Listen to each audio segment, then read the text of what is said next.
తెలంగాణ ఉద్యమ నేత కేసీఆర్ గారి తర్వాత భవిష్యత్తు తెలంగాణ రథసారథి మన ప్రీతమ నేత హరీష్ రావు గారి జన్మదినం సందర్భంగా గోదావరి కృష్ణా నదులు కలిసే సంగమంలో వారికి వినూత్నంగా జన్మదిన శుభాకాంక్షలు తెలియజేయడం జరిగింది.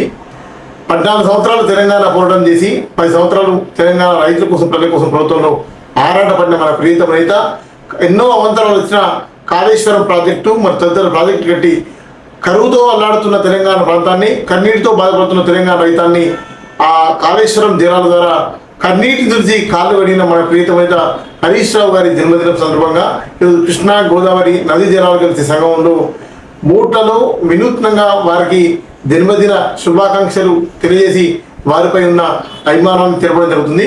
హరీష్ రావు గారు ఇలాంటి జన్మదినాలు మరెన్నో జరుపుకొని భవిష్యత్తు తెలంగాణ రథసారథిగా ఉండాలని కోరుకుంటూ హుస్నాబాద్ నియోజకవర్గంలో సతీష్ అన్న నాయకత్వంలో తప్పకుండా భవిష్యత్తులో బీఆర్ఎస్ జెండా ఎగురవేస్తాం.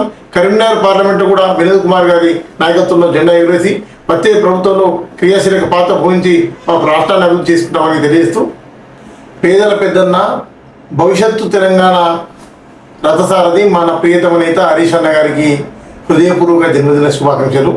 వారి జన్మదినం సందర్భంగా గోదావరి కృష్ణా నదులు కలిసే సంగమంలో ఈరోజు వినూత్నంగా వారికి జన్మదిన శుభాకాంక్షలు తెలియజేయడం జరిగింది. మీ గవ్వ వంశీధర్ రెడ్డి, బీఆర్ఎస్ రాష్ట్ర నాయకులు, హుస్నాబాద్ నియోజకవర్గం.